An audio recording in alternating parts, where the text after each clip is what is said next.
उत्तरकाशी जिले का मोरी और आराकोट बंगाण क्षेत्र का दौरा करी मेरी टीम आज। आराकोट बंगाण जब 2018 में आपदा आई थी, कई लोग बेघर हो गए थे और कईयों के बगीचे बह गए थे। उन्हीं में से एक परिवार यानी नागर साहब है, जिन्होंने 2007 में विधानसभा चुनाव भी लड़ा था और ये हालत हो गए थे। बताया जा रहा है 11 गाय बह गई थी, काफ़ी ज़मीन बह गया था। और अभी लगभग 6 किलोमीटर की दूरी पर हिमाचल प्रदेश जहाँ से चालू हो जाता है, रोडू एक जगह है, उससे पहले एक मार्केट पड़ती है जहाँ पर वो उड्डू एक जगह है जहाँ पर वो दुकान है उनकी, वहाँ पर और अपनी जीविका को चला रहे। और जानने का करेंगे प्रयास। कई परिवार मुझे उस एरिया में ऐसे मिले जो बेघर हो गए थे और सरकार का जो डाटा है कि करोड़ों रुपए सरकार दिखा रही है, लोगों को बांट दिया गया, लोगों खेती बही, बगीचे, पशु, और मिला क्या आखिर निकल के आ रहा। बहुत कई लोग हमें ऐसे मिले जिनका कहने मात्र 4200 रुपये मिला उन लोगों को, और इस तरीके से अपनी जीविका को चलाने बहुत ही बड़े बगीचे के मालिक यानी करोड़पति होकर के लोग जब परेशान होते रहते हैं। पूछ के देखूंगा और जानना का प्रयास करेंगे क्या कहते हैं इसको लेकर के। नागर साहब, आप थोड़ा बताएंगे, आप अपने एक छोटा सा बिजनेस यहाँ पर चला रहे हैं, ये जो घटना घटी थी उसके बारे में। ऐसा सब ठीक चल रहा था क्षेत्र में। अचानक कई दिनों से बारिश हो रही थी और 18 अगस्त को अचानक उस बारिश की वजह से बाढ़ आई। लेकिन जो 3 जगह जो है बादल फटे 18 अगस्त 2018 2019 राइट। और उस एक सालना के पास वहाँ आराकोट में आपका कितना नुकसान हुआ? बहुत नुकसान। हमारी तो 11 गायें हैं, भेड़ बकरी, बगीचा, चल अचल संपत्ति। सरकार से क्या मिला आपको? सरकार से क्या 5200 का चेक मिला। और ये देखिए ये हालत है। 18 अगस्त 2019 को बादल फटे थे आराकोट बंगाण में, तमाम मीडिया में चला, सांसद, मुख्यमंत्री, तमाम लोगों दौरे के। ऐसे न जाने कितने लोग वहां से विस्थापित हो चुके हैं क्योंकि सरकार ने 50 to 100 रुपीज दिया। 11 गाय, खेत बहे और छोटी सी दुकान रह के बगीचे, तमाम नुकसान के बाद मुश्किल से 10,000 बता रहा जो सरकार ने दिया है। और बहन जी से पूछूंगा, इस तरीके से अपनी सिलाई की दुकान चलाती हैं, बहुत पढ़ी लिखी हैं, समाज के लिए काम करती हैं, दुग्ध संघ में भी इनको बहुत बड़ा जिले लेवल का प्रभार दिया गया था। आपका बहुत बहुत स्वागत है। क्या नाम है आपका, क्या बोलेंगे आप? मेरा नाम कमलेश नागर है, मैं आराकोट से हूँ। आराकोट से 3 किलोमीटर दूर पर कुड्डू है। आपदा के बाद में कुड्डू शिफ्ट हुई और हमारे पास ना रहने के लिए जगह थी, बची ना खाने के लिए, कुछ भी नहीं बचा। मेरा डेयरी फार्म था, वो भी 11 गायें थी, सब चली गई। उसके बावजूद जब रहने के लिए नहीं था तो मैं कुड्डू आई।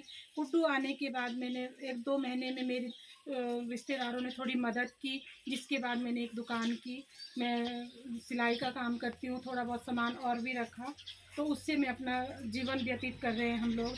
हस्बैंड मेरे पैरालाइज हैं और हर टाइम पार्टी से जुड़े हुए हैं, लेकिन सरकार ने कोई भी मदद नहीं की। जो कि डीएम हमारे घर के ठीक सामने मेरे घर 3-4 बार डीएम साहब आए तो उन्होंने कहा कि छत तो है, वो छत चद्दर की छत थी जो एंगल में टंगी हुई थी।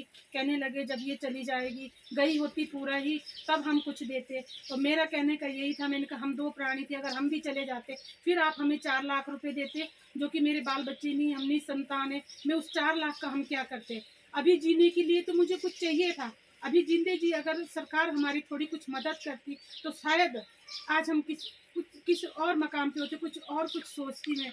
आज मैं सिलाई करती हूँ तब, और बार बार इनको भी पैरालाइज होता रहता है, तो ना आगे है हमारे ना कोई पीछे है, लेकिन अब करें तो करें, क्या करें। और ये देखिए यानी सरकार का जो आंकड़ा है पूर्ण क्षति अपूर्ण क्षति दिखाती है। यानी बहन जो बता रही हैं उनका ये कहने का मतलब सरकार की जो जीवन उसकी बात कर रही हूँ। बहरहाल 18 अगस्त 2019 को बाढ़ आई, न जाने कितने लोग बेघर हुए। उस घटना और उस मंजर को जब लोग याद करते हैं तो आंख में आंसू आ जाते हैं। और सरकार कहती है कि पैसा दिया गया, जितना नुकसान हुआ करोड़ों रुपए दिखाया जा रहा। डॉक्टर आशीष चौहान जिलाधिकारी थे, हालांकि उनके द्वारा रोड को बहुत तुरंत बनाया गया, उन्होंने काम किया। चिवा, मोंडा तमाम तक वो देखे गए थे, हम भी उस टाइम ग्राउंड रिपोर्टिंग पर रहे। बहरहाल आज भी यानी 4 साल से भी अधिक का समय हो गया और अभी भी लोगों को हिसाब नहीं मिला है, नाइंसाफी हुई है। और सरकार के डाटा अपने आप यदि मैं नागर साहब की बात करूं तो बीजेपी के कदावर नेता रहे हैं 2007 में जिन्होंने इलेक्शन लड़ा होगा। बहन जी ने कई विदेशों में भ्रमण किया, बहुत क्वालिफाइड हैं और आंख में आंसू आ जाते जब उस मंजर की याद करते। न जाने कितने परिवार ऐसे हैं और हमारी मुहिम हम जाएंगे उन लोगों तक भी वास्तविक ही जिनको अभी भी इंसाफी का इंतजार है। क्या सरकार आएगी? वर्तमान की सरकार शायद दूसरी बार बीजेपी आई है। लगातार उत्तराखंड में सरकारों का बदलना जारी रहा है, कभी बीजेपी तक, कभी कांग्रेस तो बीजेपी, लेकिन बहरहाल दूसरी बार बीजेपी आई है। क्या वास्तविक इस तरीके का सरकार कोई दोबारा आकलन करेगी और ऐसे लोगों को पहचानेगी? कुछ प्रयास किया जाएगा? इतना नुकसान हुआ। अच्छा, बहरहाल कभी इस बारे में सरकार ने आपको कभी कुछ इंटीमेट किया हो, लेटर दिया हो, कुछ आश्वासन मिला है? कुछ भी नहीं दिया सरकार ने। ये बेकार चित्र है। और देखिए, एक महिला जब बयां कर रही चीजों को तो इसका मतलब कहीं ना कहीं इस तरीके से सरकार का जमीनी हकीकत तो कुछ और ही है। दिखाएंगे आपको और जमीनी हकीकत। अब आप सरकार को क्या बोलना चाहती हैं? सरकार से यही निवेदन करूंगी कि जो जितने भी लोग बेघर, मेरा क्या नुकसान, मेरे से ज़्यादा और लोगों का भी हुआ, लेकिन जिन लोगों का हुआ उन लोगों की मदद करे सरकार। जो बेघर है उनको घर दे, जिनके पास जगह जमीन नहीं है उनको जमीन दे। चलिए, बहुत बहुत धन्यवाद। और देखो, अभी भी इन सब चीज के बावजूद भी वो अभी भी उन लोगों की बात कर रही हैं जिनके घर बह गए। यानी काफी लोगों को जानती हैं, यहाँ की रहने वाली है। वो मंजर जब छत बह गया, टूट गया और सरकार के आंकड़े कुछ और हैं। और हमारा प्रयास न रहेगा भ्रष्टाचार, न रहेगा भ्रष्टाचारियों की खैर नहीं। जय हिंद, जय भारत।